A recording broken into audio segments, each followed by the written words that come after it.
Hi friends, నా పేరు Surendra. Welcome back to my channel. Happy international men's day. So మన బాధలు చూసి చట్టసభల్లో మనకు కూడా కొన్ని చట్టాలు చేశారు. సో మగవాళ్ళకు కూడా కొన్ని బాధలు ఉంటాయి, వాళ్ళని కూడా అర్థం చేసుకోవచ్చు. సో వాళ్ళకు కూడా బాధలు వస్తే మనం ఈ విధంగా హెల్ప్ చేయొచ్చు అని అని అని ఈ మధ్య కొన్ని చట్టాల్లో మార్పులు కూడా తెచ్చారు. సో వాటిని అందరూ యూజ్ చేసుకోవాలి ఏదన్నా విపరీతమైన బాధలు కలిగినప్పుడు. సో అని కోరుకుంటూ హ్యాపీ ఇంటర్నేషనల్ మెన్స్ డే. ఎందుకేం అట్నవుతావు, చట్టాలు మాకు ఉన్నాయి మే. యా, సో అది మ్యాటరు. ఇక్కడ ఈరోజు ఓటింగ్ అనాలిసిస్తో పాటు కళ్యాణ్ వాళ్ళ అమ్మగారిని తనూజ ఏమడిగింది అనేది కూడా మాట్లాడతాను. దానికంటే ముందు మీరు నాకు చేయాల్సింది ఏంటంటే ఒక చిన్న లైక్. ఒక లైక్ కొడితే వీడియో ముందుకు వెళ్తుంది. అలానే షేర్ చేయండి, సబ్స్క్రైబ్ చేయండి. కొత్తగా ఉన్న చూస్తుంటే హైప్ ఆప్షన్ ఉంటే హైప్ ఆప్షన్ యూజ్ చేసుకోండి. Like it, share it, subscribe it, hype it. Okay, done. ఇక్కడ నిన్న 6:30 ప్రాంతంలో ఎంటర్ అయ్యారంట కళ్యాణ్ వాళ్ళ అమ్మగారు. సో అంటే జనరల్గా ఆ టైం అంటే పగలు ఆల్రెడీ ఇద్దరు నలో చేసుంటే వాళ్ళు థర్డ్ అవుతారు, లేకపోతే కళ్యాణ్ తర్వాత ఎంటర్ చేస్తుంటే వాళ్ళు సెకండ్ కానీ సెకండ్ అవుతారేమో మ్యాక్సిమం. చూడాలి అది ఆ వరుస ఎలా ఉందో. మనకి అప్డేట్స్ వచ్చేది, లీక్డ్ అప్డేట్స్ ఒకలాగా ఉన్నా కానీ సో అక్కడ వాళ్ళు ఎలా ఎంటర్ చేస్తారనేది కూడా ఆ టైంని బట్టి ఉంటుంది. బట్ వీళ్ళు ఎంటర్ అయింది 6:30కి కళ్యాణ్ వాళ్ళ అమ్మగారు. సో ఆమె తీసుకెళ్ళిన బ్రెడ్ హల్వా అంటే, నెక్స్ట్ ఫుడ్ అంటే అందరికీ తినిపించారంట. ఆ తర్వాత కళ్యాణ్ ఎమోషనల్ అయ్యాడు. సో తను కూడా బాధపడింది. ఏం పట్టించుకోకుండా బాగా ఆడు అని చెప్పిందంట వాళ్ళ అమ్మగారు. అయితే ఇక్కడ తనూజ వచ్చి ఏమడిగిద్దంటే కళ్యాణ్ వాళ్ళ అమ్మగారిని ఆ బ్రేస్లెట్ సంగతి అడిగిద్దంట. కళ్యాణ్కి ఆ బ్రేస్లెట్ ఎవరు ఇచ్చారు, ఆ బ్రేస్లెట్ టాపిక్ అయింది కదా, ఆ బ్రేస్లెట్ ఎవరు ఇచ్చారు, ఆ కజిన్ అంటున్నారు కదా అంటే అప్పుడు చెప్పిందంట కళ్యాణ్కి చెల్లి వరుస అయింది, ఆ బ్రేస్లెట్ ఇచ్చింది వాళ్ళ కజినేను అన్నట్టు చెప్దంట. అది తనూజ గారు అడిగిందనమాట. సో టైం లేదు పాపం ఆమెకి. ఎందుకంటే ఆ ఉన్న 15 నిమిషాల్లో కూడా పాపం కళ్యాణ్ 5 నిమిషాలు మళ్ళా సంజన గారికి ఫ్యామిలీ ఇంపార్టెంట్ అని చెప్పి ఆమెకి ఇస్తాడు.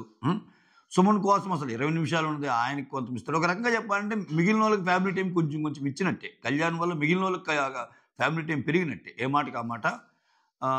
అంటే మనము సెల్ఫ్ యాంగిల్లో చూస్తే అరే నాకు కూడా ఇంపార్టెంటే కదా అన్నట్టు చూస్తే అది పిచ్చి పిల్లలా కనిపిస్తుంది. బట్ ఆయన రీజన్స్ ఆయనకు ఉండొచ్చు. ఎందుకంటే మనం దాన్ని డీప్గా ఇంకా చూడాల్సిన పని లేదు అనిపిస్తుంది నాకు కూడా. ఎందుకంటే నేను ఎక్కువ ఇంకా మాట్లాడితే ఎక్కువ ఎమోషనల్ అయిపోతానేమో, లేకపోతే ఎప్పుడు ఇంత ఆయనకి అలవాటు అయిపోయింది కదా వాళ్ళు లేకుండా. సో అదొక అన్యూజువల్ యాక్టివిటీ లాగా ఉంటే మళ్ళీ నా గేమ్ ఏమైపోద్దని ఏమో ఇప్పుడు ఆయన మనసులోకి పోయి మనం చూడలేంగా. వాట్ ఎవర్, ఆయన వల్ల అయితే హెల్ప్ జరిగింది మిగిలిన వాళ్ళకి. సో ఇట్లా సంజనాకి కొంత టైం వచ్చింది, సుమన్కి కొంత టైం వచ్చింది, అదేది చెప్తాను నేను. అందుకనే ఉన్న టైం తక్కువ పాపం ఇప్పుడు కళ్యాణ్ వాళ్ళ అమ్మగారికి. ఆ 10 నిమిషాల్లోనే అందరితో ఇప్పుడు వెళ్ళగానే కళ్యాణ్ రా, నీతో మాట్లాడాలి, నాకు టైం తక్కువ ఉందని చెప్పి టక కూర్చోబెట్టి డబ్బు అన్ని హింట్స్ ఇచ్చేసింది అనుకో, అది బాగోదు కదా. సో వెళ్ళగానే విష్ చేయాలి, అందరిని విష్ చేయాలి, ఆ ఇంటి నుంచి తెచ్చిన ఫుడ్ తినిపించాలి, అంతే కదా. సో అక్కడే చాలా టైం వెళ్ళిపోయింది. 10 నిమిషాలు అంటే అంత ఉంటుందండి. వచ్చి నువ్వు బాగున్నావమ్మా ఇంకేంటమ్మా అని వాళ్ళు పలకరింపులు అయ్యేసరికి 5 నిమిషాలు పోయా. ఇంకేముంటుంది, ఆయనకి అన్నం తినిపించడం, వాళ్ళకి అన్నం తినిపించడం, కథం వెళ్ళొస్తా బై అని చెప్పి ఈలోపే 5, 4, 3, 2 అని టైమర్లో పడతా ఉంటుంది. ఇంకా గేట్లు ఓపెన్ అవుతాయి. సో అది మొత్తానికి తనూజ కళ్యాణ్ బ్రేస్లెట్ ఎవరిచ్చారు ఏంటి అని అడిగితే వాళ్ళు కజిన్ అన్నట్టు చెప్తుంది. అది matter.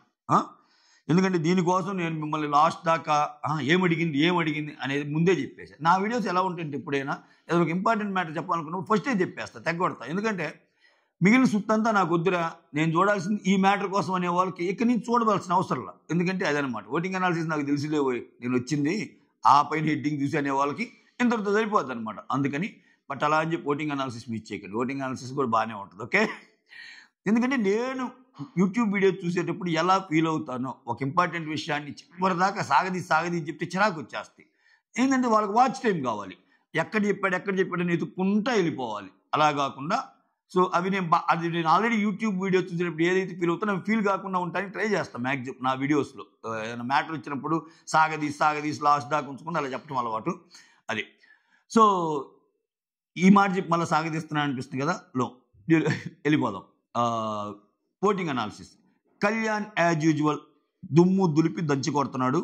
Kalyan and Emmanuel top 2లో ఉన్నారు. సో కళ్యాణ్కి అండ్ ఇమాన్యుల్కి డిఫరెన్స్ ఏంటంటే కళ్యాణ్ 32 ఉంటే ఇమాన్యుల్ 25 దాటాడు. చాలా బాగా వస్తున్నట్టు ఇమాన్యుల్ ఓటింగ్. అది ఏంటి ఇన్ని వారాల తర్వాత. ఇక్కడ కానీ మీరు గమనిస్తే ఎంతో కొంత, అది ఎంత అని చెప్పలేను కానీ ఎంత కొంత అయినా, అది ఎంత తక్కువైనా సో తనూజ ఓటింగ్ కళ్యాణ్కి పడిద్ది కానీ ఇమాన్యుల్కి పడదు. ఎందుకంటే యాక్చువల్గా బయట ఫ్రెండ్స్ తనూజ అండ్ ఇమాన్యుల్, కానీ ఓటింగ్ పరంగా వచ్చేసరికి అలా ఉండదు. ఎందుకంటే ఇక్కడ లోపల బెస్ట్ ఫ్రెండ్స్ ఎవరంటే తనూజ అండ్ కళ్యాణ్, వాళ్ళిద్దరికి ఫ్యాన్ గ్రూప్స్ కానీ అన్నీ ఉన్నాయి. సో ఇక్కడ కళ్యాణ్కి ఈ వారం పడే ఓటింగ్లో ఎంతో కొంత తనూజ ఓటింగ్ ఉంది. మోర్ ఓవర్ ఈ హాట్స్టార్ ఓటింగ్ కాకుండా మిస్డ్ కాల్స్ ఓటింగ్లో, హాట్స్టార్ ఓటింగ్లో అయితే అన్డౌటెడ్లీ కళ్యాణ్ ముందు ఉన్నాడు.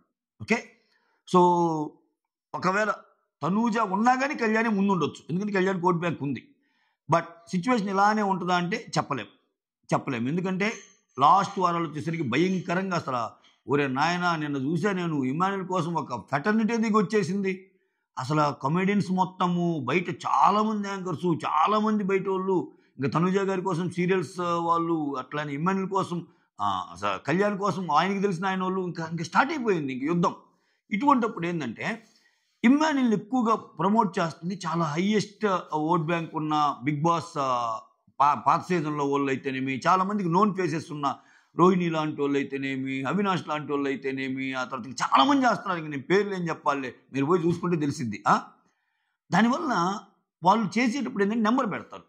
సో చాలామందికి టైం లేని వాళ్ళు ఏం చేస్తారంటే హాట్స్టార్ లేకుండా మిస్డ్ కాల్స్ కొడతారు. అట్లా మిస్డ్ కాల్స్ డేటా ఇమాన్యుల్కి ఎక్కువగా ఉందనేది అప్డేట్, మన దగ్గర ఉన్న అప్డేటు.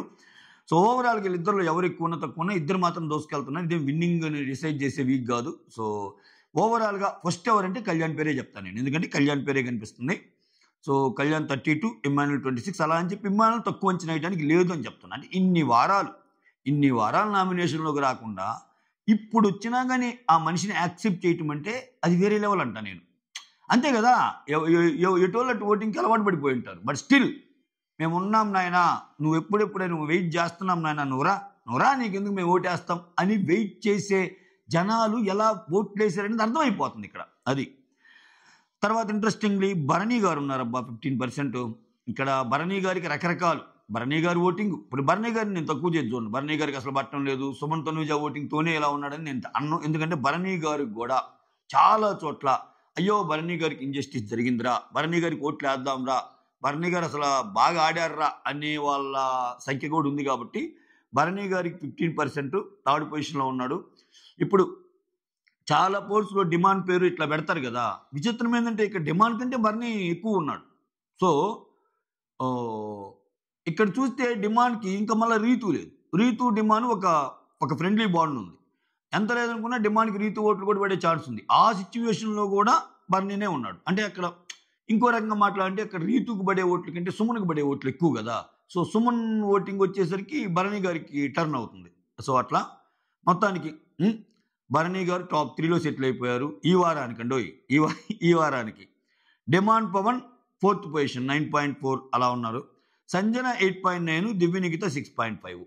సో నిన్న డిఫరెన్స్ కంటే కొంచెం పెరిగింది, కొంచెం సంజన గారికి పెరిగింది. నిన్నేంటి దివ్యాకి పెరిగింది, సంజనాకి తగ్గింది. వీళ్ళిద్దరు లాస్ట్ 2 వీళ్ళిద్దరిలో కూడా కొంచెం ఓటింగ్ సంజనాకి పెరిగింది. ప్రాబబ్లీ నేను అనుకోవటం ఏంటంటే నిన్న ఎపిసోడ్లో పాప ఆమెకి ఆ ఫ్యామిలీ వీక్ గురించి ఆమె బాధపడటము, అందరూ ఆమె మీదకే వెళ్ళిపోవటము, దివ్య అరుస్తుంది, ఆమెని రీతు అరుస్తుంది, అందరూ ఆమెని అరవటము, ఏంద్రా ఇది.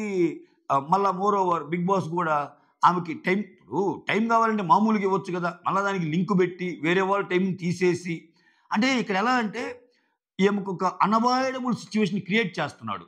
నీకు ఏ ఆఫర్ వచ్చినా జనాలు ఇంట్లో హౌస్ మేట్స్ వల్ల నీకు ఆఫర్ వచ్చింది తప్పితే నీ వల్ల ఏం కాదు అన్నది అలా క్రియేట్ చేస్తున్నాడు సిచ్యువేషన్స్. అలా క్రియేట్ చేయటం వల్ల ఆమె మాట్లాడాలంటే వీళ్ళు టైం ఇవ్వాలంటే మళ్ళీ నెక్స్ట్ ఎపిసోడ్స్లో ఆమె ఎవరికి ఎదురుగా మాట్లాడలేని పరిస్థితి, అట్లా తయారు చేస్తున్నాడు ఆమె సిచ్యువేషన్ని. సో ఇవి కొంచెం జనాలకు అర్థమైంది అనుకుంటున్నాను. ఓవరాల్గా సంజనాకి ఏంటంటే నేను ఎపిసోడ్ ప్లస్సే. సో వాళ్ళ బాబు రాలేదన్న బాధలు, తనూజ వాళ్ళ అక్క పాపనే ఆడుకోవటము, చాలా హ్యాపీగా ఫీల్ అవటము, ఇవన్నీ చూపించడంతో ఏంటంటే అయ్యో అన్నట్టు అనిపిస్తుంది కొంచెం. సో అది కొంచెం సంజనాకి అడ్వాంటేజ్ అయింది. అలా అని చెప్పి మీరు దీన్నే ప్రామాణికంగా తీసుకొని ఇంకా అయిపోయిందిరా రిలాక్స్ అయిపోవచ్చు అనుకుంటే మాత్రం ఏదైనా జరగవచ్చు అయ్యా. లాస్ట్ 2లో సంజన అండ్ దివ్యాలు ఉన్నారు. నేను దివ్య ఫ్యాన్స్ కూడా చెప్తా, ఇది సో మీరు ఏం కుంగిపోబడలేదు, డిఫరెన్స్ తక్కువే, వీళ్ళిద్దరు ఎవరైనా పోవచ్చు. ఓకేనా?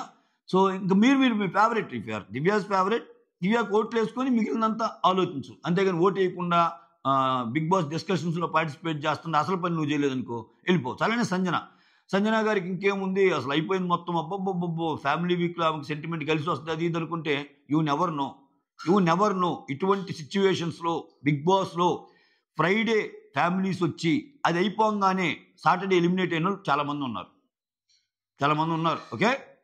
సో మీరు గత బిగ్ బాస్ సీజన్ చూస్తే అవన్నీ తెలుస్తాయి అనమాట. టేస్టీ తేజకి ఎలానే జరిగిద్ది, ఒక సీజన్లో లాస్యాకి ఎలా జరిగిద్ది, ఫ్యామిలీ వీక్ వచ్చిన తర్వాత వెళ్ళిపోతారు. సో అంటే ఒక జర్క్ లాంటిది ఇవ్వాలనుకుంటే బిగ్ బాస్ ఏదేం చేస్తాడు షోకి. అయిపోయింది, ఇంకా ఫ్యామిలీ వీక్ అయిపోయింది, టీఆర్పీస్ వచ్చేసాయి, ఇంకేంటి నెక్స్ట్ ఏంటి అన్నప్పుడు నార్మల్ వాళ్ళని తీస్తే పెద్ద కిక్ ఉండదురా. ఒక మంచి ఎవరైతే ఉంటారనుకునే వాళ్ళను ఉన్నారో వాళ్ళని కానీ తీసేస్తే ఆ సీజన్కి ఇంకా ఆ పర్టికులర్ ఎపిసోడ్కి టీఆర్పీ పీక్స్ అని ఆయన కనిపించింది అనుకో, ఆ రకమైన కథలు ఏదో అల్లుతాడు. ఆ కథలన్నీ అటు ఇటు చేసి మతలబ్ చేసి సంజన యు ఆర్ ఎలిమినేటెడ్, కమాన్ నీకోసం స్టేజ్ మీద వెయిట్ చేస్తున్నాను అన్న అంటాడు. అది ఇన్ని ఉంటాయి. ఇదే జరిగిద్దని చెప్పడం నా ఉద్దేశం కాదు, ఇవి కూడా జరిగినాయి అని చెప్పడం నా ఉద్దేశం. So you never know. Divya fans అయితే దివ్య కోట్లు వేసుకోండి, సంజన ఫ్యాన్స్ అయితే సంజన కోట్లు వేసుకోండి. ఇంతటితో ఈ వీడియో సమాప్తం. నా మొహాన్ అయితే ఒక లైక్ ఇవ్వండి. ఓకేనా? Signing off.